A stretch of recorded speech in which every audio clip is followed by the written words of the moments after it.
জীবনে কখনো কল্পনা করিনি আমার অফিসের কলিগকে নিজের অজান্তেই ভালোবেসে ফেলবো। প্রেম ভালোবাসা তো আর বলে কয়ে আসে না, তেমনি আমার লাইফেও এসেছিল। ছেলেটা আমার থেকে 2 বছরের জুনিয়র। আব্বু ওকে পছন্দ করেছিল ওর শিক্ষাগত যোগ্যতা আর মানুষের সাথে মিশতে পারার অদ্ভুত এক ক্ষমতা দেখে।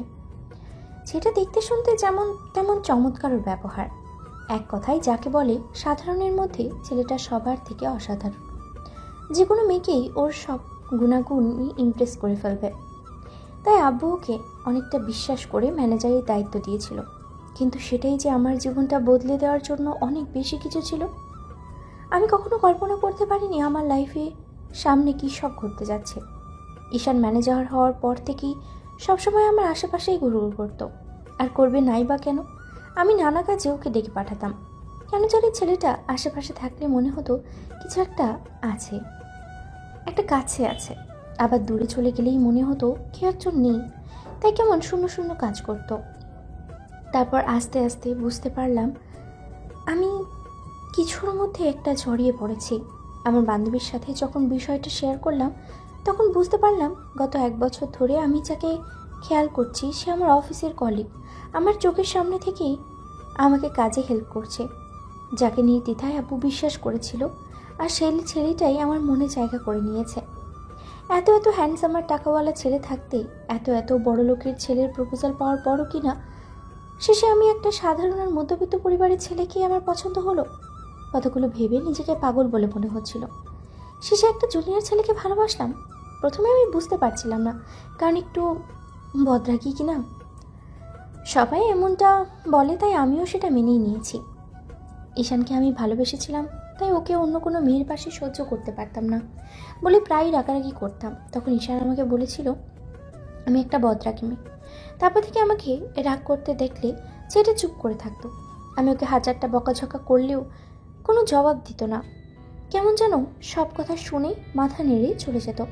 আর যখন বকা দিতাম তখন বাচ্চাদের মতো গাল ফুলিয়ে রাখতো। ইচ্ছে করতো ওই সময়টাতে ওর গালগুলো টেনে নিয়ে টুস করে একটা করে চুমু খেয়ে নিতে।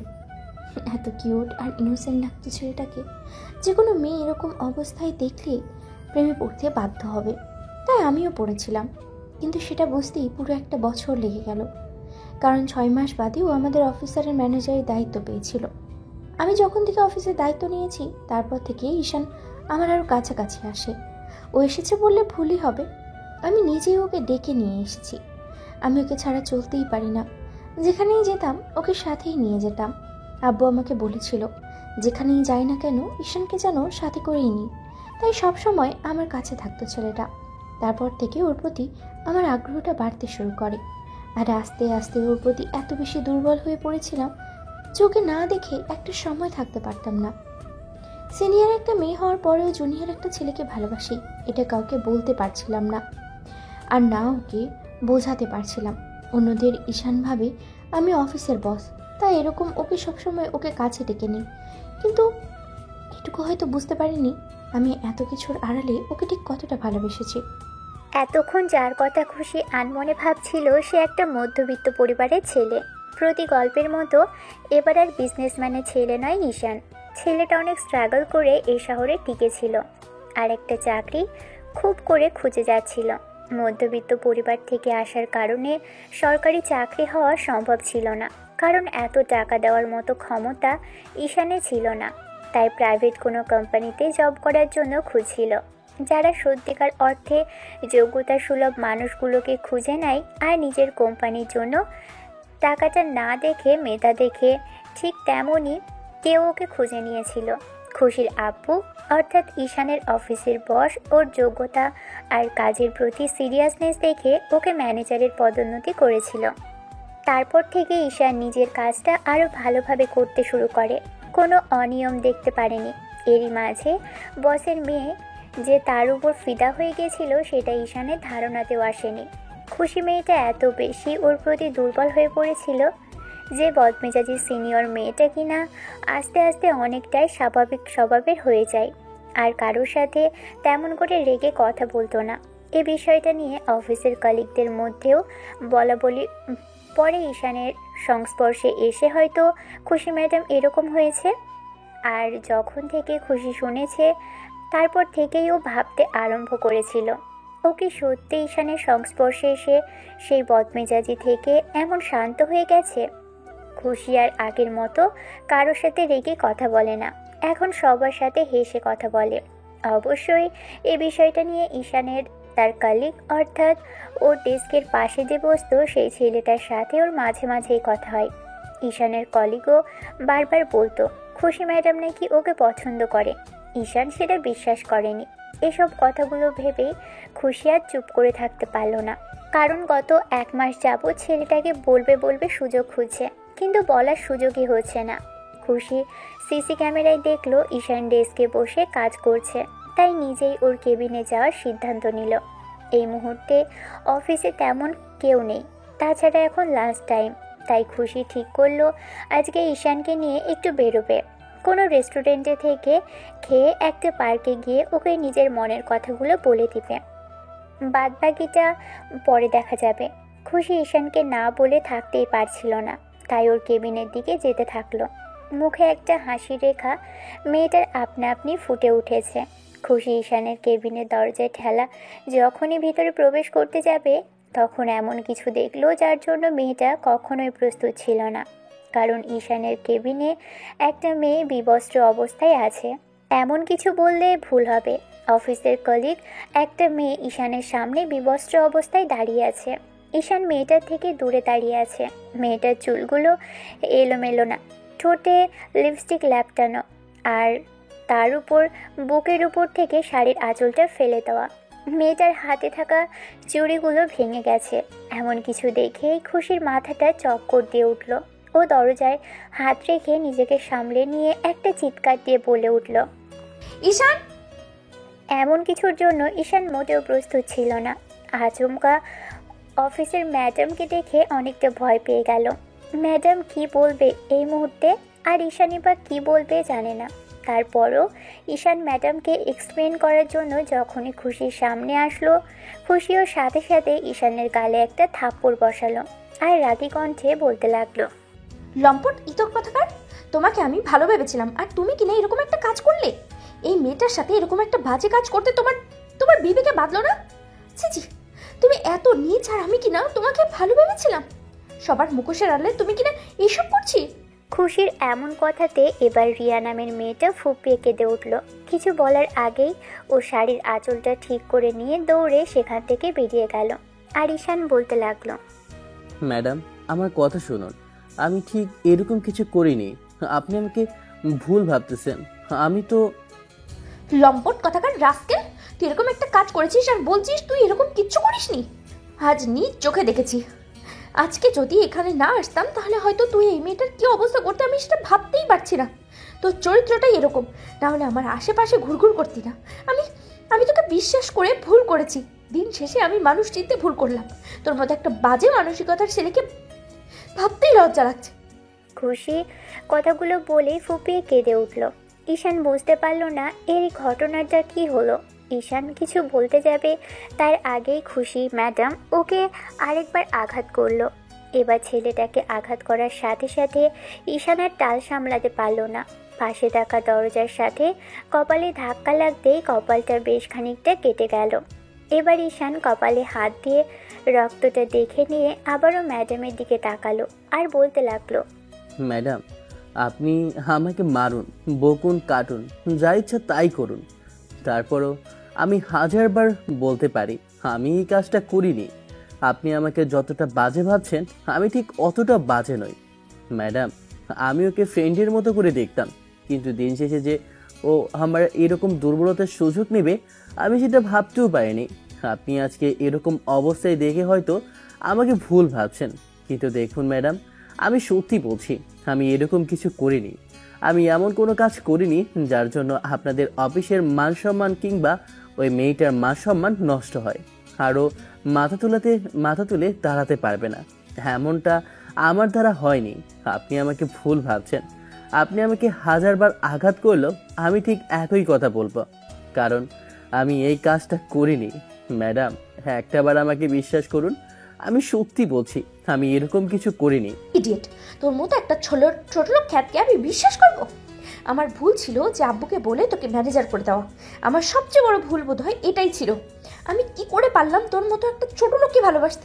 জি, আমি কিনা তোকে ভালোবাসার কথা করে বলতেও আসলাম, আর তুই একটা মেয়ের সম্মান নিয়ে খেললি। আমারই ভুল হয়েছে, আমি অন্যায় করেছি তোর মতো একটা মানুষকে ভালোবাসার মতো ভুল করে। আমি কি করে পারলাম তোকে বিশ্বাস করতে? দিন শেষে আর যাই হোক, তোর আসল চেহারাটা বেরিয়েই আসলো। নাহলে তুই আমার কোনো ক্ষতি না করে দিতি। এই 2 মিনিটের গ্যারান্টি ছিল না। আমি নিজেকে বোঝাতে আমি আমি না আমি আজকে বুঝতে পারছি, ছোট লোকদের কখনো ধুলোর মধ্যে থেকে কুড়িয়ে বাড়িতে নিয়ে যেতে নেই। তুই ঠিক কেমন আজকে সেটা প্রমাণ করে দিলি। সবাই ঠিকই বলে ছোট লোকদের কখনো সুযোগ দিতে নেই। আমি তোকে আমার কাছে আসার সুযোগ দিয়েছিলাম, ভাগ্যিস তুই আমার কোনো ক্ষতি করতে পারিসনি। আজ নয় তো কাল ঠিকই আমার ক্ষতি করার চেষ্টা করতে, সেটা আমি এখন বুঝতে পারছি। প্লিজ ম্যাডাম, আমার কথা শুনুন। আমি গরিব হতে পারি, কিন্তু আমি এরকম কোনো কাজ করিনি যার জন্য ওর সম্মানটা নষ্ট হয়। অন্তত একটাবার বিশ্বাস করুন। আমি হয়তো আপনাকে প্রমাণ দিতে পারবো না, তারপরও আমাকে আপনি পুলিশে দিলেও, 1000 বার আঘাত করলেও আমি শুধু এটুকুই বলবো, আমি এরকম কিছু করিনি ম্যাডাম। আমি সত্যি এরকম কিছু করিনি। আমি মেয়েদের যথেষ্ট সম্মান করি, তাই তাদের দিকে কখনো বাজে নজরে তাকাইনি। কিন্তু ওই মেয়েটা যে এত বাজে মানসিকতা নিয়ে চলাফেরা করে আর আমাকে পছন্দ করার দরুন আজকে এরকম একটা কাজ করবে, আপনার সামনে ছোট বানিয়ে দিবে, সেটা আমি কখনো কল্পনা করতেও পারিনি। কাউকে পছন্দ করলে তার এই নমুনা, এইভাবে পছন্দ করতে হয়? ছি, আব্বু তোকে বিশ্বাস করেছিল আর তুই তার বিশ্বাসের এই মর্যাদা দিলি। আমি ভাবতেই পারছি না তুই এরকম একটা বাজে কাজ কিভাবে করলি। আসলে আসলে ছোট লোক তো ছোট লোকই হয়, তাদের কখনো চরিত্র ঠিক থাকে না। সুযোগ পেলেই তারা মেয়েদের উপরে হামলে পড়ে। আজকে তুই সেটা প্রমাণ করে দিলি। আর আমিও কি বোকা দেখ, তোকে বিশ্বাস করেছিলাম। আমার তো নিজের প্রতি এখন ঘৃণা হচ্ছে। ম্যাডাম, আপনি যা ইচ্ছা বলতে পারেন, আমার চরিত্র নিয়ে কিন্তু কথা বলতে পারেন না। তোর সাহস কি করে হয় আমার সাথে শাউট করে কথা বলার? এখনো যে আমি তোকে পুলিশে দেইনি সেটাই তোর ভাগ্য। আজকের পর তুই যদি আমার এই অফিসের আশেপাশে দেখি তোকে আমি, তাহলে তোকে আমি খুন করবে বলে রাখলাম। তোর মতো ছোট লোক বিশ্বাস করাটা আমার ভুলই ছিল। আমি ভুল বুঝেছি। আমার ফ্রেন্ডরা ঠিকই বলতো তোর মতো ছোট লোককে ভালোবাসতে রে। দাঁড়া, তোর তো আজকে হচ্ছে। তুই কি করে এখানে জব করিস আমি সেটাও দেখে নেব, আর কি করে এখান থেকে গিয়ে অন্য কোথাও জব নিস সেটাও আমি দেখব। আর তোকে এই শহরে থাকতেই দেবো না। তোর মতো ছোট লোকের জায়গা কোথায় আমি ঠিক চিনিয়ে দেবো আজকে। ঈশান কিছু বলতে পারল না। তার আগেই খুশি ম্যাডাম সিকিউরিটি গার্ড ডাকলো। সিকিউরিটি গার্ড ডেকে ওকে একটা রুমের মধ্যে আটকে রাখলো। কিছুক্ষণ বাদেই পুলিশের গাড়ি শব্দ হতেই ঈশান অবাক হয়ে গেল। ওকে সুযোগই দিল না ম্যাডাম কোনো কিছু প্রমাণ করার। পুলিশ এসে ঈশানের শার্টের কলার ধরে টানতে টানতে সেখান থেকে নিয়ে গেল। ঈশান ভাবতেও পারেনি ম্যাডাম ওকে পুলিশে দিয়ে দিবে। এরকম একটা কাণ্ড চোখের পলকেই ঘটে গেল। তারপর যখন সবাই বিষয়টা জানতে পারলো, অফিসে ঈশানকে নিয়ে ছি রোল পড়ে গেল। ঈশানের মাথাটা হেট হয়ে গেল, চোখের অশ্রু গড়িয়ে পড়লেও কোনো কথা বলল না। যাবার সময় শুধু খুশি মেয়েটার দিকে তাকিয়ে রইল। একটা মানুষ যে অহংকারের বশে এরকম একটা কাজ করতে পারে সেটা ঈশান কখনো কল্পনাও করতে পারেনি। ম্যাডামও এরকম করে ওকে অবিশ্বাস করলো, আর একটা বারও কিছু বলারও সুযোগ দিল না। পুলিশকে ঈশান তেমন কিছুই বলল না। পুলিশ ওকে থানায় নিয়ে আসলো, তারপর লকআপে দিল। অন্যদিকে রিয়া মেয়েটাকে আর খুঁজে পেল না। তার থেকে কোনো স্টেটমেন্ট নিবে সেটার সুযোগ পুলিশ পেল না। তাই ঈশানের নামে তেমন কোনো কেস ফাইল হলো না। সাধারণ ডায়েরি করে ওকে থানায় আটকে রাখা হলো। অন্যদিকে খুশি কেবিনে এসে টেবিলে মাথাটা ঠেকে ইচ্ছে মতো কান্নাকাটি করলো। এরই মাঝে খুশি ওর বান্ধবীকে ফোন করে সবটা বলেছে। সব শোনার পর ওরা অবাক হয়ে গিয়েছে।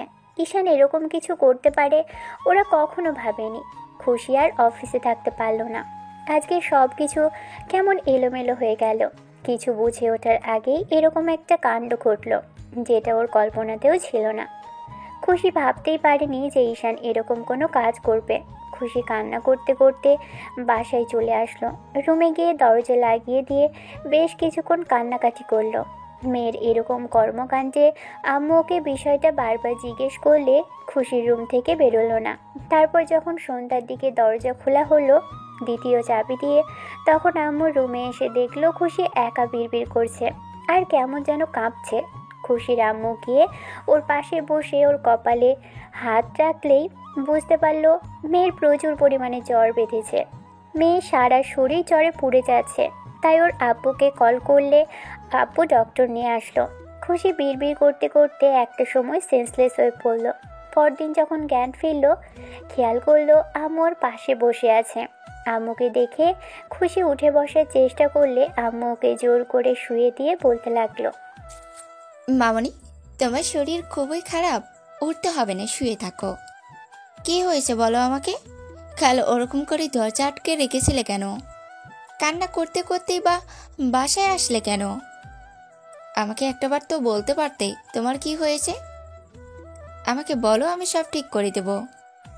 তারপরও আমার মেয়েটার এই অবস্থা আমি দেখতে পারছি না। খুশি চুপ করে রইল। আম্মু হাজারবার জিজ্ঞেস করেও কিছু জানতে পারল না। আম্মু বুঝে গেল খুশি এত সহজে কিছু বলবে না। ভদ্রমহিলা রুম থেকে বেরিয়ে গেলেন। কিছুক্ষণ বাদে মেয়েটার জন্য খাবার এনে পাশে বসলো। মেয়েটা খাবে না, জোর করে ওকে কিছুটা খাওয়ালো। তারপর মেডিসিন খাইয়ে দিতেই মেয়েটা ঘুমিয়ে গেল। খুশি চাইছে না এখন এই মুহূর্তে আর ঈশানকে নিয়ে কোনো কথা উঠুক কিংবা ওর সম্পর্কে কোনো কথা হোক, তাতে মনটা খারাপ হয়ে যাবে। প্রচুর পরিমাণে ঈশানের প্রতি ঘৃণা হয়েছে খুশির, আর নিজের উপরই রাগ হচ্ছে। ঈশান এরকম একটা কাণ্ড করেছে কি করে? কথাগুলো ভাবতেই অশ্রু গড়িয়ে পড়ল। খুশির আম্মু ওর মাথায় হাত বুলিয়ে দিল। মেয়েটা ঘুম ভাঙে ও আধশোয়া হয়ে উঠে বসে। তারপর আম্মুকে জড়িয়ে ধরে বুকে মাথা দিয়ে বলে, না জেনে ভালোবেসে অনেক বড় অন্যায় করেছি আম্মু। আমার এই অন্যায়ের শাস্তি হয়েছে। জীবনের সবচেয়ে বড় কষ্টটা আমি কাল সামনে দেখেছি। কাউকে ভালোবাসলে যে এত এত বেশি কষ্ট পেতে হয় সেটা আমি কখনো জানতামই না। উপরওয়ালা আমাকে অনেক বড় সারপ্রাইজ দিয়েছে আম্মু। সবটা বলে ওঠার আগেই সে আমাকে অনেক বড় একটা শাস্তি দিয়ে দিয়েছে। সারা জীবন মানুষের সাথে মিসবিহেভ করেছি তো এটা বোধ হয় তাই এটারই শাস্তি ছিল না। আমি আমি কখনো ভাবতেই পারিনি ও আমার সাথে এত এত বড় চিট করবে। ও এত বড় একটা চরিত্রহীন। খুশির আম্মু অবাক হলো মেয়ের এরকম দ্বারা কথা শুনে। কি বলছে মেয়েটা কিছুই বুঝতে পারছে না। তারপর একটা সময় ওকে অনেক বোঝানোর পর খুশি ঈশানের সম্পর্কে সব বলল। সব শোনার পর খুশি আম্মুকে বলল, আমাদের চোখের দেখা সবসময় ঠিক হয় না মামনি। ও যখন বারবার বলছিল তখন মনে হয় এই অন্যায়টা করেনি। যদি করতেই তাহলে কখনোই বারণ করতো না। ওকে বলার সুযোগ দাওনি। তোমার উচিত ছিল ওকে একটাবার বলতে সুযোগ দেয়া। খুশি কান্না করে উঠল আর এক মুহূর্ত চুপ করে থাকতে পারল না। ওর আম্মুকে জড়িয়ে ধরে ফুপিয়ে ফুপিয়ে বলতে লাগলো, চোখের সামনে থেকে যেটা দেখেছি আম্মু সেটা কখনো মিথ্যা হতে পারে না। মেয়েটা আমার সামনে কান্না করতে করতে বেরিয়ে গেছে আর ওর অবস্থা দেখে আমি বুঝে গেছি ঈশান এসব করেছে। তাহলে কি করে মেয়েটা কান্না করতে করতে বললো আমাকে? আমার তারপরও কেন জানি মনে হচ্ছে তোমার কোথাও ভুল হয়েছে মামনি। আর ওই ছেলেটা এরকম কিছু করেনি। ও যদি করতোই তাহলে অনেক আগেই করতে পারত। তোমার আব্বু যাকে একবার বিশ্বাস করে সে কখনো ভুল হতে পারে না। তাই তোমার কোথাও ভুল হচ্ছে। এই ছেলেটা 1 বছর যাবৎ আমাদের কোম্পানিতে আছে। যদি এরকম কিছু হতো তাহলে সেটা তোমার আব্বু বুঝতে পারত। আর তোমার কাছেও তো ও থেকেছে। এতটা সামনে থেকে যখন ওকে দেখেছো তারপরেও তো ও তেমন কিছু করেনি যেটা থেকে সন্দেহ করতে পারো ওকে। আম্মু আমি কি করে নিজের চোখকে অবিশ্বাস করব? সামনে থেকে সবটা দেখেছি। ও ও কি করেছে না করেছে সেটা আমি খুব ভালো করে দেখেছি। নিজের চোখে কিভাবে আমি অবিশ্বাস করবো বলতে পারো? এত বড় একটা বাজে কাজ করেছে তারপরে তুমি ওর পক্ষ নিয়ে কথা বলছো। আমার যেটা মনে হলো আমি সেটা বললাম। তুমি তো ওকে ভালোবাসো আর ভালোবেসে বারবার বলছো ভুল করেছো। এমন কোনো কিছু হয়নি মামনি। দিন শেষে তুমি জানতে পারবে ঈশান এরকম কিছু করেনি। তখন কিন্তু নিজের কাছে নিজেকে ছোট হতে হবে। তুমি অনেক দূর পর্যন্ত চলে গেছো। ছেলেটাকে আঘাত তো করছোই, সিকিউরিটি গার্ডের হাতেও মার খাইয়েছো। তাতে তুমি ক্ষান্ত হওনি, পুলিশের হাতেও ওকে তুলে দিয়েছো। এটা মোটেও ঠিক হয়নি। তোমার উচিত ছিল সবকিছু জাস্টিফাই করে দেখা, প্রমাণ সমেত সবকিছু হাতে নাতে ধরা। একটা মেয়ের এরকম অবস্থা থাকলেই কিন্তু তাতে প্রমাণ হয় না যে ঈশান ওর সাথে কিছু করেছে। কেউ নিজের স্বার্থের জন্যেও তো এরকম কিছু করতে পারে। কী সব বলছো আম্মু? কেনই বা ওই মেয়েটা নিজের সম্মানটাকে নষ্ট করে এরকম একটা কিছু করবে? আম্মু, তুমি তুমি জাস্টিফাই করার কথা বলছো? চোখের সামনে থেকে দেখেছি, আর তোমার মনে হচ্ছে যে এটা সাজানো? এরকম কিচ্ছু না আম্মু, ওর চরিত্রটা এরকম, আর সেটা আমার সামনে বেরিয়ে আসছে আজকে। না হলে আমি অনেক আগে ওকে অফিস থেকে বের করে দিতাম। আমি ভাবতেই পারিনি যে ও এতটা নীচ। সেটা তুমি বলতেই পারো, কিন্তু আজকালকার দিনের মেয়েরা ছেলেদের থেকে অনেক অ্যাডভান্স হয়, নিত্য নতুন সমস্যা তৈরি করে। আজ একটা ছেলের সাথে তো কাল আরেকজনের সাথে দেখা যায়। একটা মেয়ের একাধিক বয়ফ্রেন্ড থাকে, ছেলেদেরকে রীতিমতো ঘোল খাইয়ে ছাড়ে। এই মেয়েগুলোই আবার নিজেদের সম্মানটাকে ডোবাতে দ্বিতীয়বার হবে না। তুমি এর আগে বলেছ মেয়েটা ওর থেকে নিম্ন পর্যায়ে, অনেক কষ্ট করে জবটা পেয়েছিল। ও তো সুযোগ নিতেই পারে ঈশানের। অফিসের ম্যানেজারের সাথে বাজে কিছু করে যদি তার লাইফে আসা যায়, তাহলে ওর থেকে ভালো কি হতে পারে? আর একটু ভালোভাবে বাঁচার জন্য মানুষ অনেক কিছুই করতে পারে। আর হ্যাঁ, বারবার বলছো যে ঈশানের থেকে এরকম কোনো ইঙ্গিত পাওনি, তাহলে ঈশান এরকমটা করবে? অবিশ্বাস করতে পারলে কি করে? তোমার আব্বু বাসায় আসুক, আমি সবটার খোঁজখবর নিতে বলবো। কিচ্ছু করতে হবে না আম্মু, আমি আমি ওকে অফিস থেকে বের করে দিয়েছি। আব্বু নিজের কাজের জন্য অনুতপ্ত হবে এসব জানার পর। এরকম একটা ছেলেকে কিনা অফিসে জায়গা দিয়েছিল, যে কিনা ওনার মান সম্মান ডোবালো। আমার কিন্তু বারবার মনে হচ্ছে মামনি, এরকমটা হতেই পারে না। ওই ছেলেটাকে আমি নিজের চোখের সামনে দেখেছি, মেয়েদের অনেক সম্মান দেখিয়ে কথা বলেছে। তাহলে ও কি করে পারলো এরকমটা করতে? আমার মনে হয় না এরকম কিছু হয়েছে। তাই আমি আবারও বলবো, তুমি একটু সুস্থ হও, তারপর না হয় বিষয়টাকে একটু তদন্ত করে দেখো। আমর বারবার বলা কথাতে খুশি নিজেরও মনে হতে লাগলো এসব যদি মিথ্যা হয়ে যেত তাহলে ওর থেকে বেশি খুশি আর হয়তো কেউ হতো না। কিন্তু চোখের সামনে যেটা দেখেছে সেটা তো অবিশ্বাস করতে পারে না। খুশি চোখ জোড়া বন্ধ করে রাখলো। এমন করে 1 সপ্তাহ কেটে গেল। এরই মাঝে খুশি আর অফিসে যায়নি, আর যাবেই বা কী করে? এর মাঝে প্রচুর পরিমাণে জ্বর বেড়েছিল। পুরো একটা সপ্তাহ বেডে শুয়ে থাকতে হয়েছে। তাই আব্বু আম্মু ওকে অফিসে যেতে দেয়নি। 8ম দিনের মাথায় অফিসে গেল। অফিসে গিয়ে দেখলো অফিসটা কেমন যেন নীরব হয়ে আছে, কেউ কোনো কথা বলছে না, সবাই ওনার দিকে তাকাচ্ছে। খুশি কেবিনে এসে বসে রইল। একটু পরে পিয়ন এসে কফি দিয়ে গেলে তখন পিয়ন যাবার সময় মনে পড়ল সেদিন এসে মেয়েটার কথা, অর্থাৎ যার সাথে ঈশান এরকম কিছু করেছিল। কথাগুলো ভাবতেই এবার খুশি বলতে লাগলো, আঙ্কেল, আপনাদের সেই রিয়া ম্যাডাম কোথায়, যার সাথে সেই দিন এরকম কিছু হয়েছিল? উনি কি অফিসে আসছে?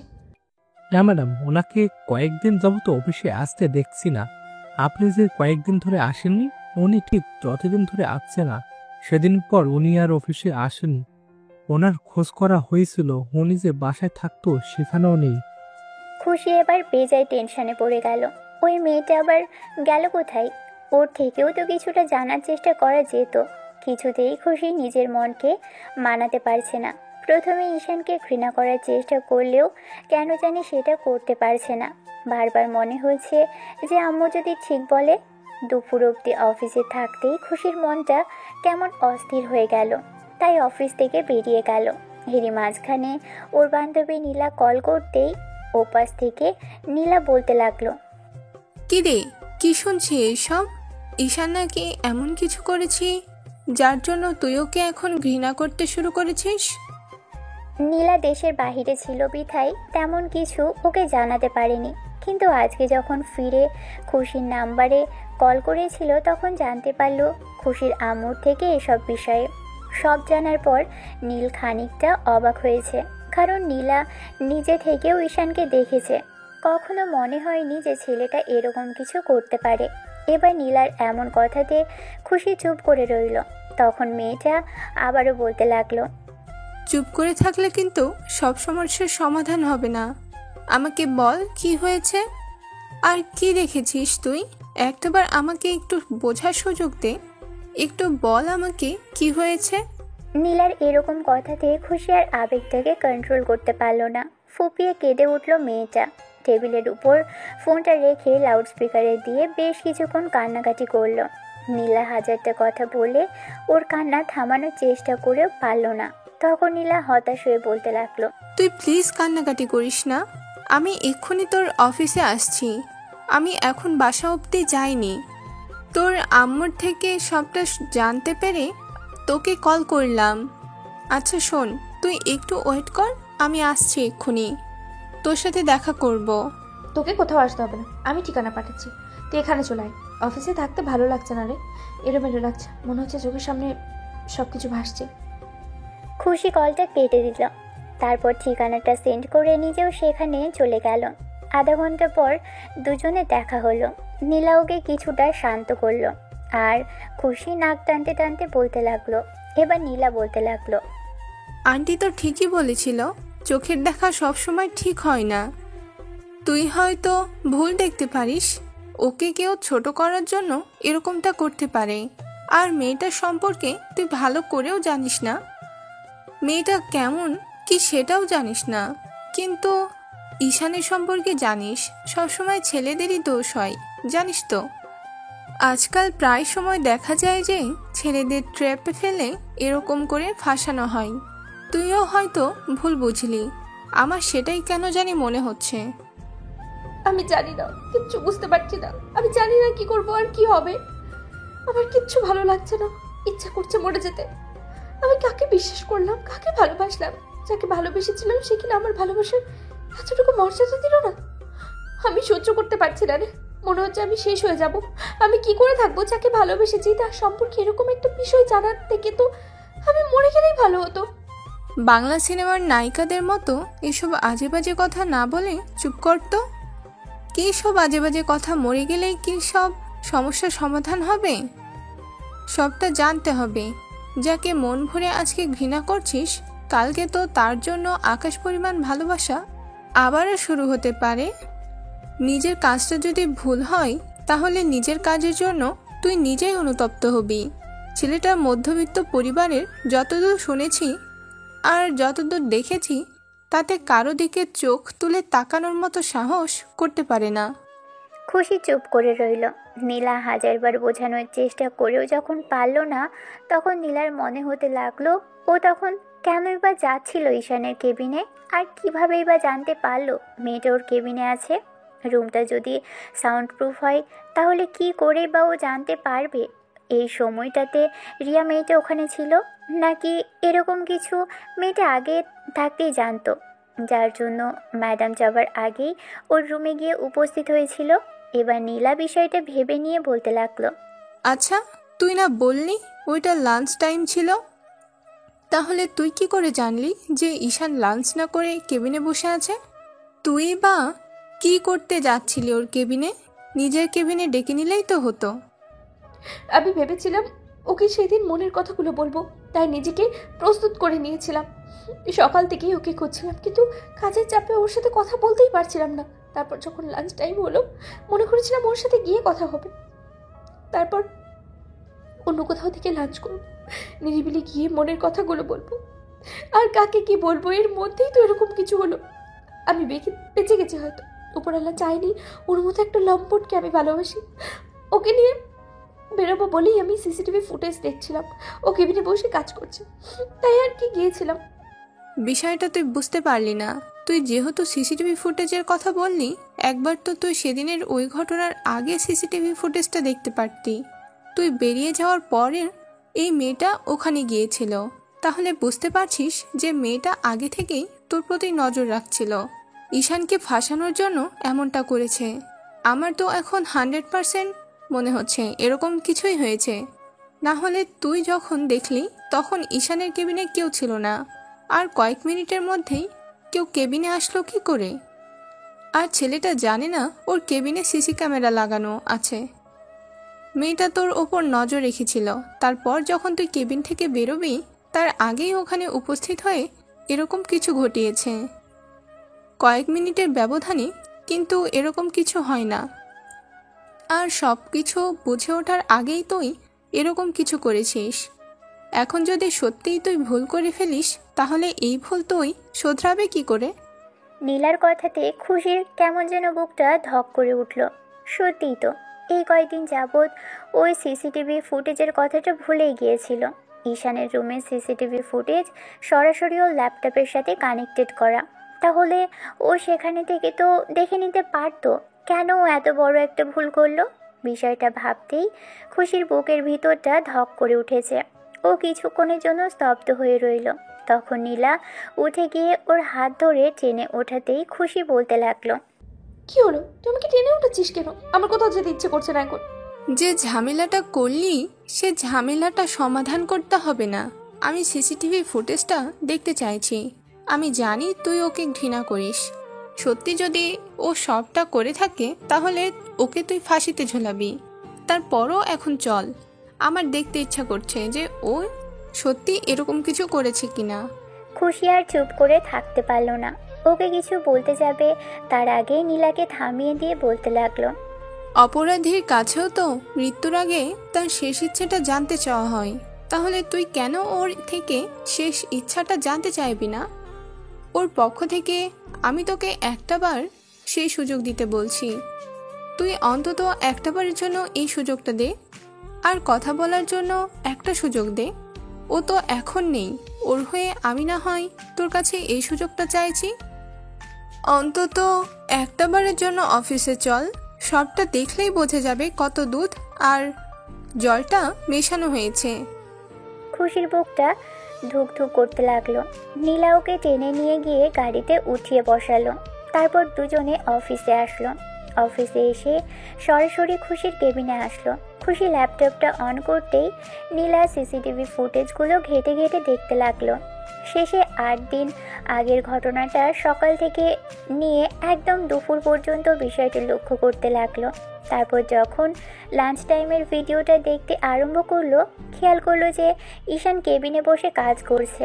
এরই মাঝখানে কেউ একজন ওর রুমে ঢুকলো। ঈশান খেয়াল করলো সেই মেয়েটাই। রিয়া কেবিনে ঢোকার সাথে সাথে ঈশান উঠে দাঁড়ালো। মেয়েটা এবার দরজাটা লাগিয়ে দেয়। আর ঈশান যখনই কেবিন থেকে বের হতে নিবে তখনই মেয়েটা কিছু একটা বলে ওকে ধাক্কা মেরে দূরে সরিয়ে দেয়। তারপর নিজে নিজেই ঠোঁটে লিপস্টিক, মাথায় চুলগুলো উপর থেকে শাড়ির আঁচলটা এলোমেলো করে ফেলে। এরকম কিছু দেখে এবার খুশির চোখ জোড়া বড় বড় হয়ে যায়। খুশি আর ঠিক থাকতে পারল না, ফুপিয়ে কেঁদে উঠল। ওর বুকের ভিতরে তোলপাড় শুরু হয়ে গেল। ও ভাবতেও পারেনি যে এতদিন যেটা সত্যি ভেবেছিল আজকে কিনা সেটাই মিথ্যা হয়ে গেল। এমন কিছু দেখার পর থেকেই খুশি আরও জোরে জোরে কান্না করতে লাগলো। খুশির এরকম কান্না দেখে এবার নীলা একটা দীর্ঘশ্বাস ফেলে দিয়ে ল্যাপটপটা অফ করে দিল। তারপর খুশির দিকে ফিরে বলতে লাগলো, শেষে দেখতে পেলি তো কি একটা কাণ্ড ঘটল? আমি বারবার বলেছিলাম এরকম কিছুই হবে। যাকে বিশ্বাস করে, যাকে ভালোবেসেছিস, তাকে একবার এক্সপ্লেন করার সুযোগ দিলি না। তুই তো একটা ড্রেস কিনতে গেলেও ড্রেসটাকে 1000 বার খতিয়ে দেখিস। শেষে নিজের লাইফ পার্টনারকে চুজ করতে গিয়ে একটা মধ্যবিত্ত পরিবারের জুনিয়র ছেলেকে ভালোবাসলি। তারপর এমন কিছু দেখেই একেবারে বিশ্বাস করে নিলি ঈশান এমন করেছে। আজকালকার যুগে এগুলো তো অহরহ হচ্ছে, আর তুই সেটা না ভেবেই বিশ্বাস করে নিলি। একটাবার ওকে বলার সুযোগও দিলি না। এটা তোর থেকে ও কেন কেউই আশা করবে না। আমার জাস্ট অবাক লাগছে যে একটা মেয়ে কি করে নিজের সম্মানটাকে এতটা নিচে নামাতে পারে। ওর জায়গায় আমি থাকলে তো ওই মেয়েটাকে খুন করে ফেলতাম। আর তুই ওকে শেষ পর্যন্ত আঘাত করেছিস। তারপর সিকিউরিটি গার্ড দিয়ে মারও খাওয়ালি, আবার পুলিশের হাতেও দিলি। না জানি ছেলেটার এখন কি অবস্থা। সত্যটা জানার পর থেকে খুশি আরও জোরে জোরে কাঁদছে। নীলা আবারও একটা দীর্ঘ নিঃশ্বাস ফেলল। তারপর কেবিন থেকে বেরিয়ে যেতে নিলে খুশি বলতে লাগলো, কোথায় যাচ্ছিস তুই? কোথায় আর যাব, বাসায় যাচ্ছি। তুই তোকে ঘৃণা করিস, এসব বিষয়ে আর তোকে কোনো কথা বলতে হবে না। যে কাজ করেছিস তাতে আর কখনো পারবি এসব ঠিক করতে? একটা ছেলের সম্মানটাকে পুরো অফিসের সামনে ওই মেয়েটা ধুলোর সাথে মিশিয়ে দিয়েছে। আর তুই তাকে আরো সাহায্য করেছিস, এটা ভাবতেও আমার অবাক লাগছে। তুই আমার ফ্রেন্ড হয়ে এরকম একটা কাজ করতে পারলি? আচ্ছা, তুই তো এরকম ছিলি না, তাহলে কি করে এত অন্ধ হলি বলতো? জানি না, আমি কিচ্ছু জানি না। আমি তখন বুঝতে পারিনি এরকম কিছু একটা হবে। আর বুঝতে পারলে কি ওকে ভুল বুঝতাম বল? তোকে বলার কোনো সুযোগও দিসনি।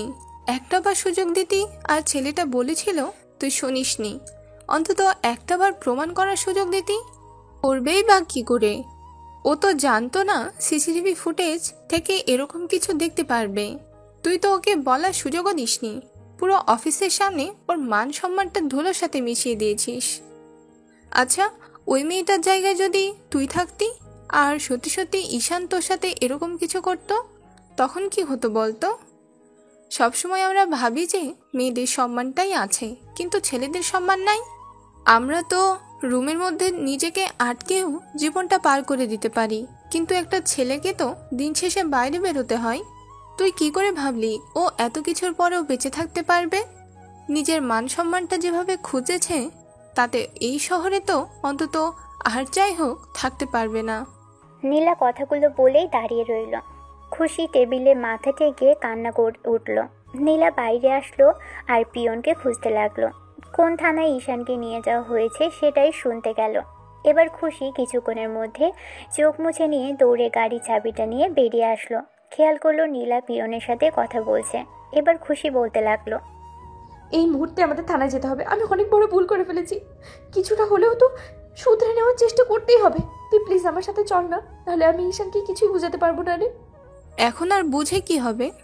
যে সম্মানটা নষ্ট করে দিয়েছিস, সে সম্মানটা তুই ওকে ফিরিয়ে দিতে পারবি? কি বোঝাবি ওকে? আর তুই না ওকে ঘৃণা করিস? ও তো একটা ধর্ষক, একজনের সম্মান নিয়ে খেলেছে। তাহলে কেন তুই ওর কাছে যাবি? থাক, তোর যেতে হবে না, আমি একাই চলে যাচ্ছি। এমন করে বলিস না প্লিজ। আমার জায়গায় তুই থাকলেও কখনো এসব দেখে বিশ্বাস করতে পারতি না। আমি ভাবতেই পারিনি যে এরকম কোনো ভুল করে ফেলবো। তৎক্ষণাৎ চোখের সামনে ওকে এমন করে দেখে আমি আমি ভয় পেয়ে গেছিলাম। ভেবেছিলাম সত্যি সত্যি এরকম কিছু করেছে। আমি ভুল করেছি, একটা সুযোগ দে। আমি ওর কাছে মাফ চেয়ে নেব। দরকার হলে ওর পায়ে পায়ে হাত দিয়ে ক্ষমা চাইবো, তারপরেও আমি ওকে ফিরিয়ে আনবো। আর ওকে যে আমার আমার চাই, আমি থাকতে পারবো না ওকে ছাড়া। আমি কি ভাবলাম আর কি সব হয়ে গেল। যেটা হয়েছে ভালোই হয়েছে। তোর মতো একটা বদমেজাজি মেয়েকে বিয়ে করার থেকে, তার লাইফে তুই যাবার থেকে সে দূরে সরে গেছে, সেটাই ওর জন্য মঙ্গল হয়েছে। ঈশান দূরে গিয়ে ভালো থাকবে, সেটাই অনেক। কারণ তোকে তো কেউ ঠিক করতে পারবে না, তোর চিন্তাধারাও কেউ পাল্টাতে পারবে না। ভালোবাসার আগে তাকে বিশ্বাস করতেই পারিসনি, তাহলে কি করে তাকে ভালোবাসলি? তোর জন্য এসব ঠিক ছিল। আর ঈশানের সাথে তোর দেখা হবে না, সেটাই ভালো হবে। তোরা আলাদা হয়ে গেছিস, ছেলেটা দূরে চলে গেছে, সেটাই ভালো হবে। নাহলে তুই প্রতিনিয়ত ওকে কষ্ট দিতি, তাই তোর থেকে দূরে সরে গেছে। এমন করে বলিস না প্লিজ। আমি এইসব কথা আর শুনতে পারছি না। তুই অন্তত আর যাই হোক এমন করে বলিস না। আমি এইসব মানতে পারছি না। ও আমার থেকে কত দূরে চলে গেছে, আমি শুধু এটাই ভাবতে পারছি না। তাহলে কি করে বললি তুই নাকি ওকে ভালোবাসিস? ভালোবাসার মানুষকে তো সবার আগে বিশ্বাস করতে হয়। মানুষকে বিশ্বাস না করলে কেমন করে তাকে ভালোবাসলি? তুই ওকে সামান্য বিশ্বাসটুকু করতে পারলি না, আবার বলিস ভালোবাসিস? শোন, উপরওয়ালা আমাদেরকে তাদের কাছ থেকে দূরে সরিয়ে দেয় যাদের আমরা সম্মান করতে পারবো না, যাদের আমরা ভালো রাখতে পারবো না। তুই ওর জন্য তেমনটা ছিলি, আর তাই তোর থেকে দূরে সরিয়ে দিয়েছে। Stop it. তুই সব কথা বলে আমাকে আরো ভয় পাইয়ে দিচ্ছিস। তুই জানিস আমি কতটা ভয়ে আছি। ওকে আমি কি করে খুঁজে পাবো সেটাই বুঝে উঠতে পারছি না। তুই কিনা এসব বলে আমাকে আরো ভয় পাইয়ে দিচ্ছিস। হেল্প করতে পারলে কর, নাহলে আমার সাথে আসিস না। তুই তো সিসিটিভি ফুটেজটাই দেখতে আসতে চাইছিলি না, তোকে আমি জোর করে এখানে আনলাম, না হলে তুই কখনোই আসতি না। খুশি দাঁড়িয়ে দাঁড়িয়ে কান্না করতে লাগলো। নীলা অফিস থেকে বেরিয়ে যেতে নিলেই এবার খুশি পিছনে আসলো। তারপর গিয়ে যখনই খুশি গাড়ি দরজা খুললো, তখন নীলা ওর পাশে উঠে বসলো। খুশি নিজ হাতে ড্রাইভ করে থানার সামনে আসলো। এসে গাড়ি থেকে নেমে দৌড়ে তারপর থানার ভিতরে ঢুকলো। ভিতরে এসে আশেপাশে ঈশানকে খুঁজতে লাগলো, কিন্তু কোথাও পেল না। অনেক খোঁজাখুঁজি করে তারপর থানার ওসির সামনে গিয়ে হাঁপাতে হাঁপাতে বলতে লাগলো, ওসি সাহেব, আপনাদের হাতে আমি যে ছেলেটাকে তুলে দিয়েছিলাম সেই ছেলেটা কোথায়? আপনারা ওকে খুব মেরেছেন তাই না? আমার অনেক বড় একটা ভুল হয়ে গেছে। আমি ওকে যতটা বাজে ভেবেছিলাম ও ততটা বাজে নয়। আমি ভুল করেছি, সেই ভুল শোধরাতেই এসেছি। আমি সিসিটিভি ফুটেজ থেকে দেখলাম আমরা যেটা ভেবেছিলাম সবটা তার উল্টো ছিল। ছেলেটা ওই রকম কিচ্ছু করেনি, বিশ্বাস করেন, ওই রকম কোনো অন্যায় করেনি। আমাকে বলুন ওকে কোথায় রেখেছেন? খুশির এরকম অদ্ভুত ধরনের কথা শোনার পর ওসি সাহেব কিছুক্ষণ ওর দিকে অবাকের ন্যায় তাকিয়ে থেকে বলতে লাগলো, কদিন আগে নিজেই আমাদের ফোন করে ছেলেটাকে ধরিয়ে দিলেন, আবার আজকে এসে বলছেন ছেলেটা নির্দোষ। আপনারা ঠিক কি চাইছেন বলুন তো? একটা মানুষের সাথে আপনারা কি করে পারেন এমনটা করতে? এই আপনাদের জন্যই কতগুলো নির্দোষ ছেলেগুলোকে এভাবে শাস্তি পেতে হয়। একটা বার ভেবে দেখেছেন আপনি? আজকে এরকম কথা বলবেন তো কালকে আবার বলবেন ও দোষী। আগে ঠিক করুন দোষী নাকি নির্দোষ। ওসি সাহেব, আমাদের মিস্টেক ছিল, একটা ভুল ছিল, তাই ও বুঝতে পারেনি আসলে ওই ছেলেটাকে প্রচুর পরিমাণে ভালোবাসতো। এরকম একটা অবস্থার মধ্যে দেখেছে তাই নিজেকে কন্ট্রোল করতে পারেনি, আর মেয়েটা ওকে ট্র্যাপে ফেলেছে। তাই তৎক্ষণাৎ এমন কিছু দেখে মাথা গরম হয়ে গেছিল আমার বান্ধবীর। ও ভেবেছিল এরকম কিছু হয়েছে। বলুন ছেলেটাকে কোথায় রেখেছেন? আমরা ওকে ছাড়িয়ে নিতে এসেছি। সেটা আপনাদের করতে হবে না। ওই ঘটনার দুদিন বাদেই ওর বন্ধুরা এসে ছেলেটাকে ছাড়িয়ে নিয়ে গেছে। আপনারাও কোনো সাক্ষী দেননি, মেয়েটার সম্পর্কে স্টেটমেন্ট দেননি বলে আমরা ওকে কোর্টে ওঠাতে পারিনি। সাধারণ ডায়েরি করে রেখেছিলাম, আর কোনো স্টেটমেন্ট না পাওয়ার কারণে আমরা ওকে ছেড়ে দিয়েছি ওর বন্ধুরা বেল অর্ডার নিয়ে আসতেই। Thanks god. যাই হোক, ওরা অন্তত জানতে পেরেছে। আমি তো ভেবেছিলাম ও আজ অবধি থানায় আছে। আচ্ছা, ও কোথায় গেছে আমাদের বলতে পারেন? অদ্ভুত ব্যাপার তো, ও কোথায় যাবে না যাবে সেটা আমরা কি করে জানবো? এটা আমাদের কাজ নয়। ছেলেটা ছাড়া পেয়ে কোথাও একটা চলে গেছে ওর বন্ধুদের সাথে। আমাদের যেটুকু কাজ ছিল আমরা সেটা করেছি। এরপর আপনাদের কাজ ওনাকে খুঁজে বের করা। তারপর আবার ওকে থানায় দিয়ে যাবেন নাকি কি করবেন সেটা ভেবে চিন্তে করবেন। এরপর কিন্তু প্রমাণ ছাড়া খুন করলেও আমরা সহজে যাচ্ছি না, কারণ প্রমাণ ছাড়া কোনো কাজ করলে পরবর্তীতে ঝামেলা হবে আমার। আপনাদের জন্য আমার চাকরি নিয়ে টানাটানি পড়বে। খুশি এরকম কিছু শুনে ফুপিয়ে কেঁদে উঠল। ও ভাবেনি ঈশানকে এখান থেকে ওরা ছাড়িয়ে নিয়ে গেছে। ভেবেছিল ওরা জানতে পারেনি ঈশানের সম্পর্কে। ছেলেটা এখন কোথায় গেছে, কি করছে আল্লাহ ভালো জানে। ওসির কথা শোনার পর থেকেই খুশি শুধু ভাবছে, যদি ছেলেটাকে খুঁজে না পাই তাহলে ওকে বোঝাবেই বা কী করে, আর ওর কাছ থেকে মাপি বা চাইবে কী করে। ওকে যে এত ভালোবাসে সেটাও না বলাই রয়ে যাবে। কথাগুলো ভেবেই খুশির কষ্ট হচ্ছে প্রচুর। খুশি গুটি গুটি পায়ে হেঁটে বাইরে বেরিয়ে আসলে নীলা ওকে এক হাতে জড়িয়ে ধরে এনে গাড়িতে সামনে দাঁড় করালো। তখন খুশি বলতে লাগলো, আমি কি করে পারলাম এরকম একটা কাজ করতে? ওকে ভুল বুঝলাম, আবার তাড়িয়েও দিলাম। এখন এখন আমি ওকে কোথায় পাবো? ও চলে গেছে, আমি আর কখনো ওকে খুঁজে পাবো না। কি করে পারলাম এরকম একটা অন্যায় করতে? ঈশান আমাকে কখনো ক্ষমা করবো না, সারা জীবন ঘৃণা করে যাবে। এটাই তো স্বাভাবিক। ওর জায়গায় আমি থাকলে তোকে আরও ঘৃণা করতাম। তুই যে কাজ করেছিস তাতে এটা স্বাভাবিক নয় কি? ওর জায়গায় তুই থাকলে কি করতি? উল্টা ভালোবাসতি, তুইও ঘৃণাই করতি। যাই হোক, যেটা চলে গেছে সেটা ছেড়ে দে। সবটা শুরু করার আগেই নিজের হাতে সবটা নষ্ট করে দিয়েছিস। তুই ওকে খুঁজতে পাবি না। ও হয়তো যেখান থেকে এসেছিল এত বড় একটা অপমানের পর সেখানেই ফিরে গিয়েছে। খুশি কাঁদতে কাঁদতে বাসায় চলে আসলো। মেয়েকে এমন কান্না করতে দেখে আম্মু পিছনে পিছনে আসলো। এসে মেয়ের থেকে সবটা শুনলো। বেডের এক পাশে বসে পড়ল ভদ্রমহিলা। তারপর বলতে আরম্ভ করলো, দেখেছো মামনি, আমি যেটা বলেছিলাম সেটাই হয়েছে। দিন শেষে আমার কথাটাই সত্যি হলো। অথচ তখন যদি তুমি একটা বার খতিয়ে দেখতে আর জানার চেষ্টা করতে যেটা চোখের সামনে দেখেছো সেটা সত্যি কিনা, তাহলে এত বড় একটা ঝামেলা হতো না। আর আজকে তুমিও ওকে হারাতে না। ছেলেটাকে এখন খুঁজে পাবেই বা কোথায়, আর বোঝাবেই বা কি করে? আর কান্নাকাটি করে বা কি হবে বলো? যেটা নষ্ট করে দেওয়া সেটা নিজ হাতে নষ্ট করেছো। এখন কান্নাকাটি করে তো আর ওকে ফিরে পাবে না। আম্মু, আমার কষ্ট হচ্ছে। আমি আমি কি করে পারলাম এরকম একটা কাজ করতে? আমি এখন ওকে কোথায় কোথায় খুঁজবো বুঝতে পারছি না। ওকে না পেলে যে আমি পাগল হয়ে যাবো। আমি ওকে ছাড়া আমি থাকতে পারবো না। যাকে যাকে এত ভালোবাসলাম আর তাকেই শেষে এত বড় একটা ভুল বুঝলাম। খুশির আম্মু কিছুক্ষণ ওকে জড়িয়ে ধরে সান্ত্বনা দিয়ে তারপর চলে গেল।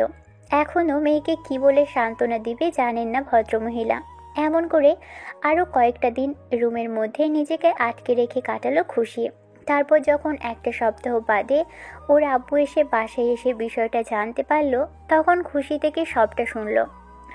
সব শোনার পর উনি তেমন কিছু বললেন না। মাঝে পার হলো আরও কয়েকটা দিন, 2 সপ্তাহ।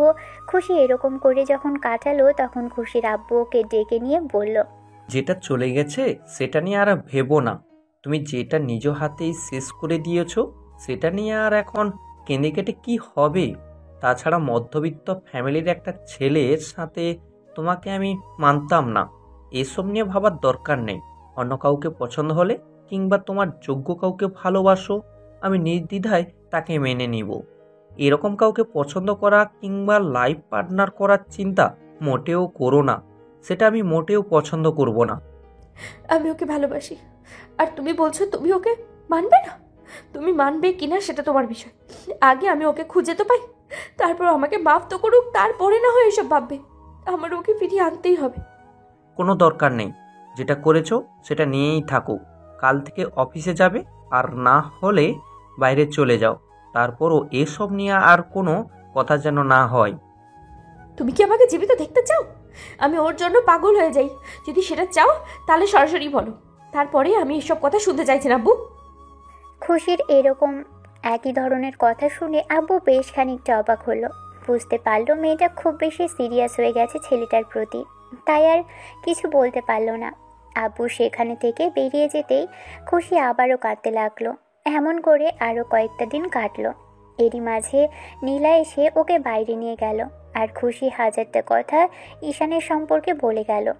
খুশি ঠিক করলো পরদিন থেকে অফিসের ফাঁকে ফাঁকে ঈশানকে খুঁজবে, না হলে আব্বু জোর করে ওকে বিয়ে দিয়ে দিবে।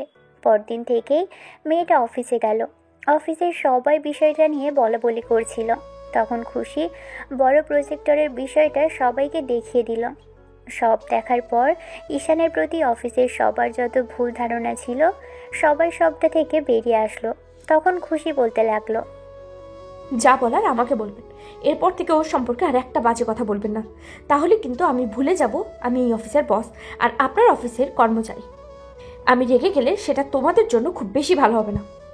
সবাই যে যার মতো চলে যায়। এবার খুশি কেবিনে গেল। তারপর ওর পিয়নকে ডেকে পাঠালো, নতুন ম্যানেজারকেও ডেকে পাঠালো, আর অফিসের কয়েকজন চেনা পরিচিত কলিগকেও ডেকে পাঠিয়ে তারপর বলতে লাগলো, রিয়া সম্পর্কে আমার সব ডিটেলস চাই। আর ও কেন এরকম করেছে আমার ওর থেকে সে উত্তরটা চাই। আমি খুব শীঘ্রই চাইছি এই বিষয়টা বের করতে। এই শহর থেকে পালিয়ে যেখানে গিয়ে লুকিয়ে থাকুক, আপনারা ওকে যেখান থেকে টেনে বের করবেন। আপনাদের আজকে থেকে এটাই কাজ, অন্য কোনো কাজ আপনাদের করতে হবে না। দরকার হয় আপনাদের ডাবল স্যালারি দেওয়া হবে, তারপরে আপনারা কাজের প্রতি কোনো হেরফের করতে পারবেন না। কিন্তু ম্যাডাম আসার পর কয়েকজন কলিগ মিলে আমাকে বিষয়টা বলে। আমি খোঁজ নেওয়ার চেষ্টা করেছিলাম। ঈশান সাহেবের সম্পর্কে পজিটিভ বিষয়গুলোই বলেছিল, তাই ভেবেছিলাম একটু খোঁজ খবর নেব ওনার সম্পর্কে। জানার চেষ্টা করেছিও এই শহরের আর নেই, খুঁজে বের করব। ওর যদি একটু ডিটেলসটা দিতেন তাহলে হয়তো খুঁজে বের করতে সুবিধা হতো। পিয়ন সাহেব, স্টোর রুম থেকে ওর ফাইলগুলো এনে সব ডকুমেন্টসগুলো ওনাদের দেবেন। এরপরে আমি না শুনতে চাই যে ওই মেয়েটাকে আপনারা ধরে আমার সামনে আনবে। আমি শুধু এইটুকুই শুনতে চাই। সবাই মাথা নেড়ে চলে যেতেই খুশির রাগে ফুঁসতে লাগলো। মেয়েটাকে তো হাতের কাছে পেলে ওকে খুন করে ফেলতো। খুশি শুধু ভেবে যাচ্ছে ঈশানকে কি করে খুঁজে পাবে। সেদিন অফিস থেকে বেরিয়ে খুশি ঈশানকে এদিকে ওদিকে সারাটা দিন খুঁজলো, কিন্তু কোথাও পেল না। ঈশানের ডকুমেন্ট দেখে স্থায়ী ঠিকানাটা জেনে সেখানে গিয়েছিল মেয়েটা। কিন্তু সেখানে দেখে ঈশান থাকে না। জানতেও পারল না কোথায় গিয়েছে ছেলেটা, সেটাও জানতে পারল না। তারপর এমন করে খুঁজতে খুঁজতে পুরো 6টা মাস কেটে গেল। এমন একটা দিনও নেই যে খুশি ঈশানকে খোঁজেনি আর ওর জন্য কান্না করেনি। সবার সামনে মেয়েটা হাসি খুশি থেকেছে। আব্বু আম্মুকে বুঝিয়েছে ও ঈশানের জন্য আর কোনো পাগলামি করবে না, ওকে খুঁজছে না। কিন্তু সারাদিন ঠিকই খুঁজেছে। আর দিন শেষে কাজে শেষ করে এসে যখন রাতে আধার করে নিয়ে রুমটাতে নিজের বালিশে চোখ ভিজেছে, সেটা শুধু ও নিজে আর উপরওয়ালাই জানে। হয়তো ভালোবাসার মানুষটাকে কাছে রাখতে পারেনি, বিশ্বাস করতে পারেনি, তাকে ভুল বুঝেছে। তাই উপরওয়ালা ওকে এই শাস্তিটা দিচ্ছে। খুশি কেঁদে কেঁদে উপরওয়ালার কাছে এসব বিষয়েও বলে আর খুব বেশি আফসোস করে। কাছে থাকতে মানুষটাকে ও বুঝতে পারেনি। বিষয়টা নিয়ে খুশি অনেক আপসেট। তো বান্ধবীদের সাথে দেখা করবে বলে খুশি একটা পার্কের দিকে যাচ্ছিল, চট্টগ্রাম থেকে ফিরছিল। এর মাঝখানে বান্ধবীরা কল করে বলল শহর শেষে যে পার্কটা আছে সেখানে ওরা সবাই দেখা করবে। কিছুক্ষণ পার্কে ঘোরাঘুরি করবে, আড্ডা দিবে, তারপর রেস্টুরেন্টে গিয়ে খেয়ে বাসায় ফিরবে। এরই মাঝখানে খুশির আব্বু ব্যবসায়ীর কাজে বাইরে যাওয়ার কারণে ওকে চট্টগ্রামে যেতে হয়েছিল। আর ফেরার সময় যেন খুশি এমন কিছু দেখলো যে সত্যি অনেক বেশি খুশি হয়ে গেল। কারণ শহরে ঢোকার পথে দেখলো ঈশানের মতো কেউ একজন দেখা যাচ্ছে। ছেলেটা একটা দোকানের সামনে দাঁড়িয়ে আছে আর কিছু একটা খাতায় লিখছে। দূর থেকে দেখে বিষয়টা ভালো করে বুঝতে পারছে না খুশি। তারপরও দেখে কেন জানি মনে হচ্ছে ওটা ঈশান হবে।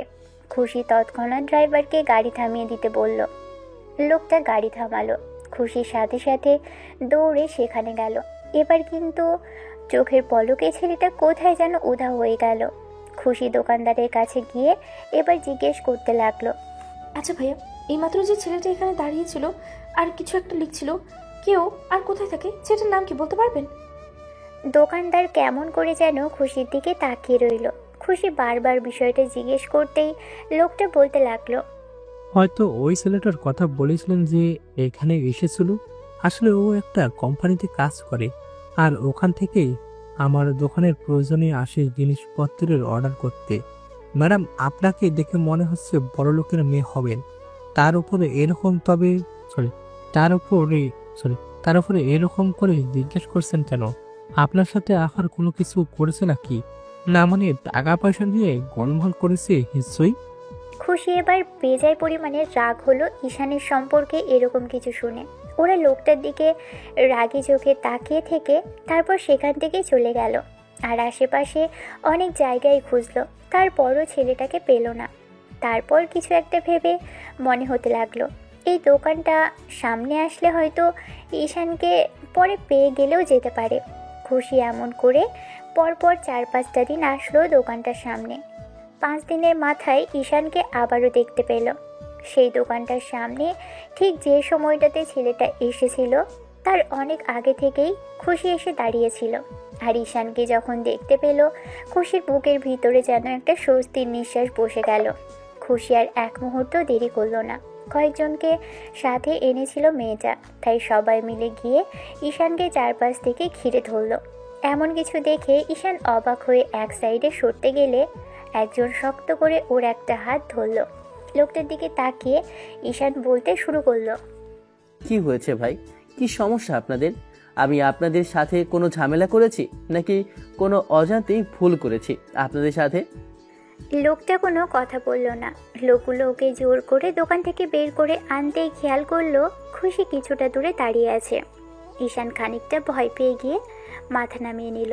তারপরও সামনে এনে দাঁড় করাতেই খুশি ঈশানের হাত ধরল। ঈশান এবার অবাকের চরম পর্যায়ে পৌঁছে গেল। জোর করে হাত ছাড়িয়ে নেওয়ার চেষ্টা করলে আরও দুজন লোক দুপাশ থেকে ওকে জোর করে গাড়ির সামনে এনে দাঁড় করাতে ঈশান ভয়ে ভয়ে বলতে লাগলো, আমি আবার কি করলাম? সেদিন তো আপনি অনেক আঘাত করলেন, পুলিশের হাতেও দিয়েছিলেন। প্রমাণের অভাবে আমাকে কোর্টে চালান করতে পারেনি পুলিশ, নাকি কোনো প্রমাণ পেয়েছেন যার জন্য আবার আমাকে পুলিশে দিতে চাইছেন ম্যাডাম? খুশি ঈশানের কথাতে বুঝতে পারলো ভয় পাচ্ছে ছেলেটা। ঈশানের এরকম কথাতে খুশির চোখে পানি টলমল করে উঠল। ও জোর করে ঈশানকে গাড়িতে উঠিয়ে বসাতে ঈশান বাইরে যাওয়ার জন্য ছটফট করতে লাগলো, কিন্তু যেতে পারলো না। তার আগেই খুশি ড্রাইভারকে গাড়ি স্টার্ট করতে বলল। ঈশান হাজারটা কথা বলার পরও খুশি কোনো কথা বলছে না। খুশির চোখ দিয়ে শুধু পানি পড়ে যাচ্ছে। ঈশান অবাক হয়ে ছেলেটার দিকে তাকিয়েও আছে, আবার ছেড়ে দিতেও বলেছে। ম্যাডাম, সেদিন শাস্তিটা কি আমার কম হয়ে গিয়েছিল? তাহলে আমাকে বলেন, আমি নিজেই পুলিশের কাছে গিয়ে সারেন্ডার করছি। তারপরেও আমাকে আর আঘাত করবেন না। আমাকে কিছু না কিছু রোজগার করে বাসায় যেতে হয়। আব্বু আম্মু এখন এই শহরে আছে, তাদের সামনে অন্তত আমার সম্মানটাকে আর নষ্ট করবেন না। আপনার সামনে তো আমি একজন ধর্ষক। দয়া করে এবারের মতো আমাকে মাফ করুন, আর বলুন আমি এখান থেকে চলে যাচ্ছি। ঈশানের এরকম কথা শুনে খুশির বুকের ভিতরটা ধক করে উঠল। ও ঈশানকে কিছু না বলে উল্টো একটা হাত জড়িয়ে ধরে কাঁধের উপর মাথা রাখলো। মেয়েটার এমন কর্মকাণ্ডে ঈশান স্তব্ধ হয়ে গেল।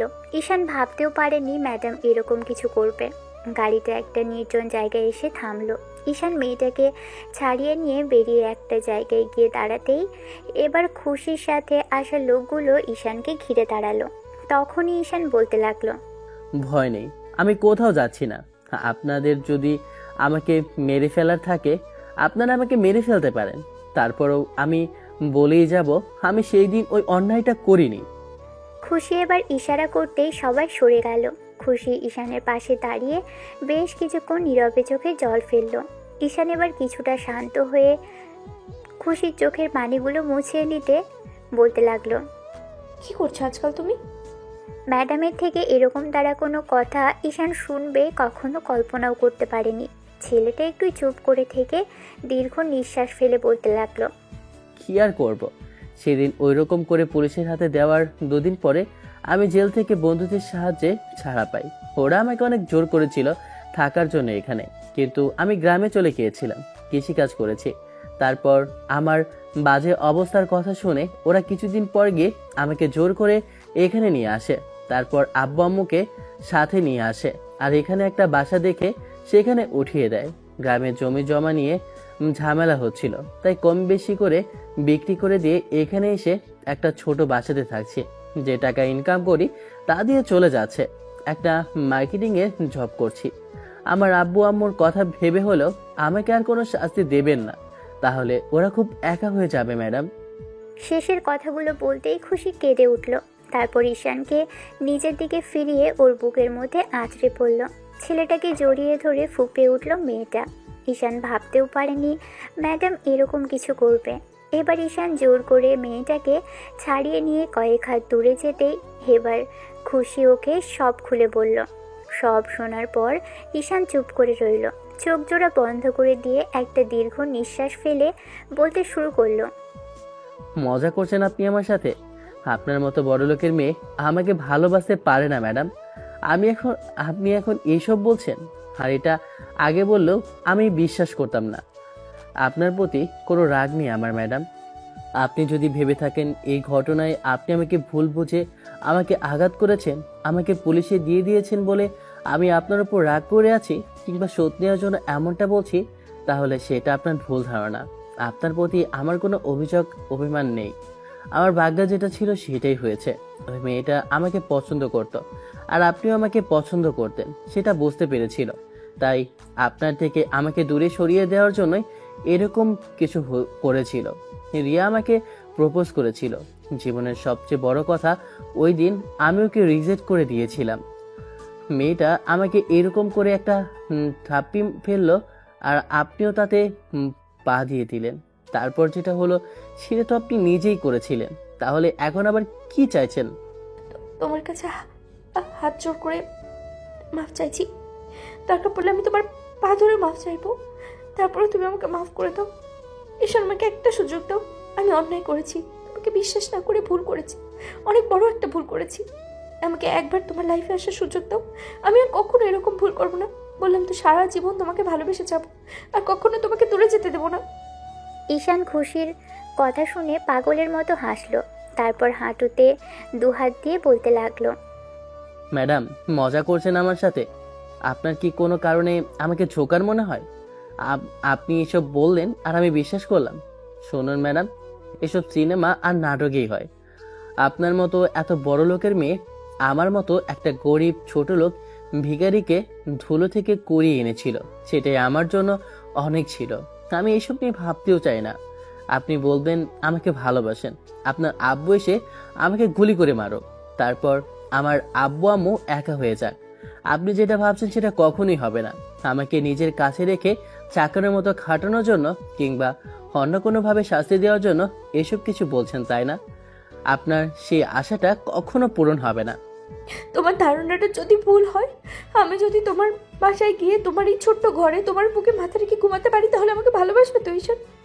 না, কারণ আপনাকে ভালোবাসাটা আমার অন্যায়। আমি আপনার পায়ের নখের যোগ্য নেই। এসব কথা বলবেন না ম্যাডাম। আমি আকাশের চাঁদের দিকে হাত বাড়াতে চাই না। দয়া করে সেই চাঁদ হয়ে আপনি আমার দিকে এগিয়ে আসবেন না, আমার দিকে ঝুঁকে পড়বেন না।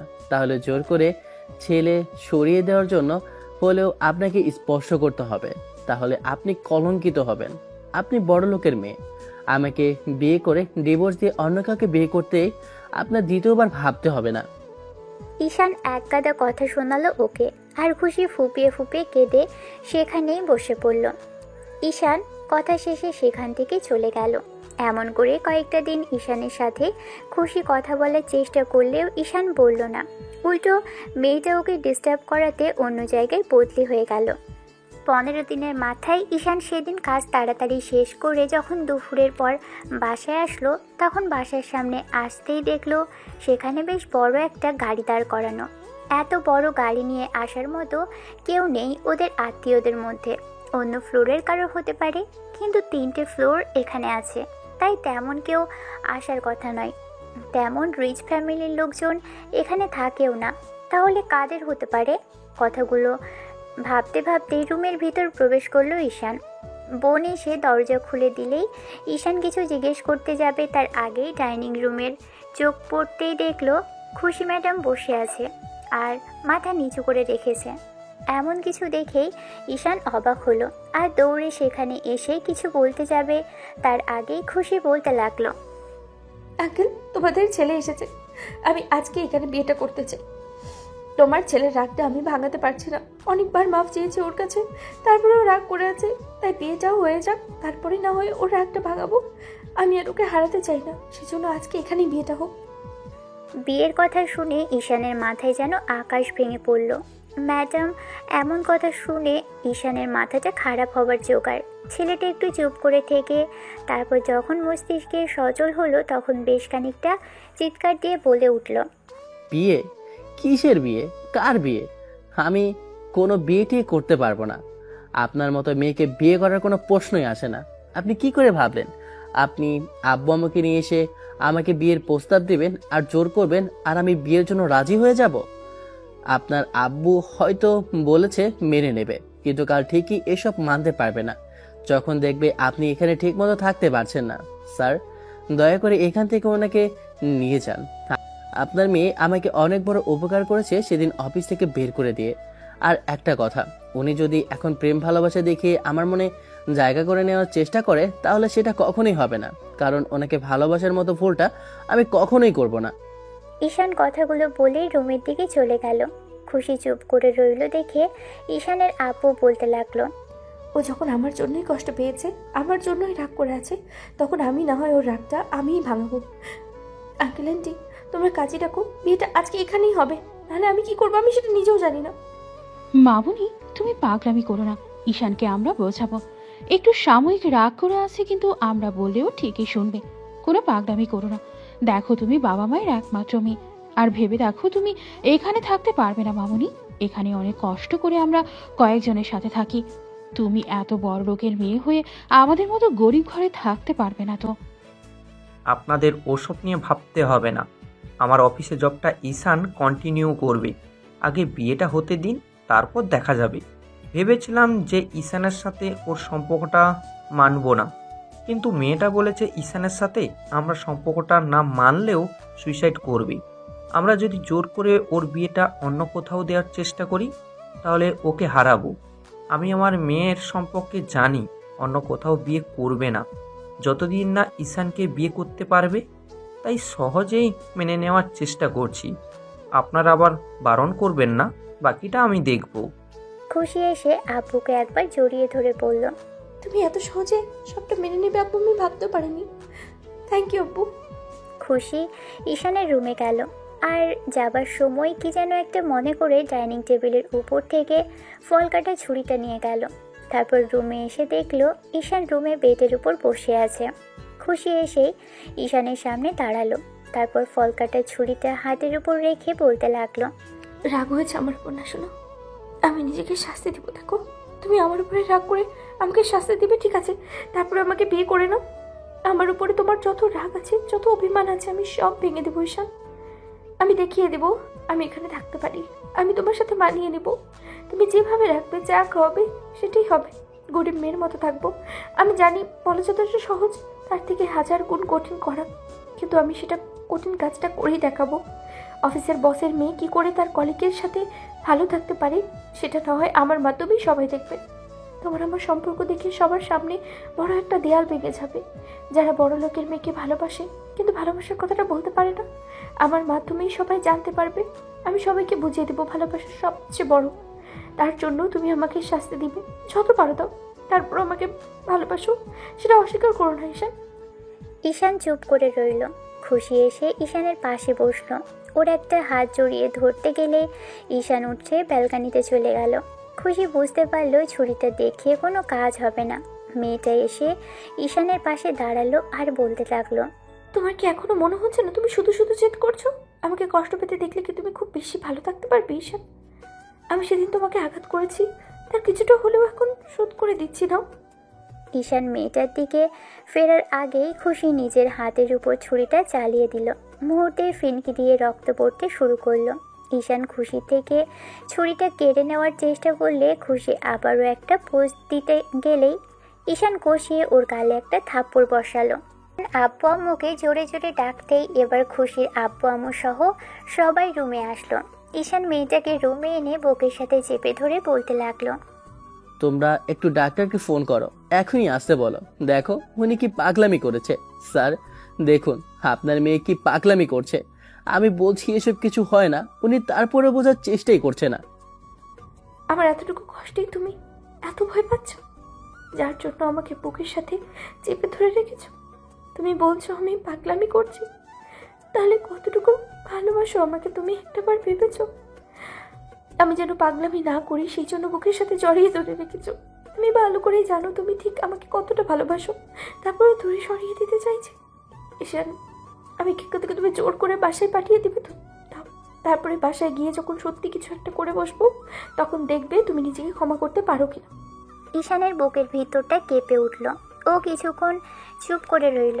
এরই মাঝে ঈশানের আব্বু ডক্টর মতন একজন লোক ডাকলে সে এসে খুশির হাতটা ড্রেসিং করে ব্যান্ডেজ করে দিয়ে গেল।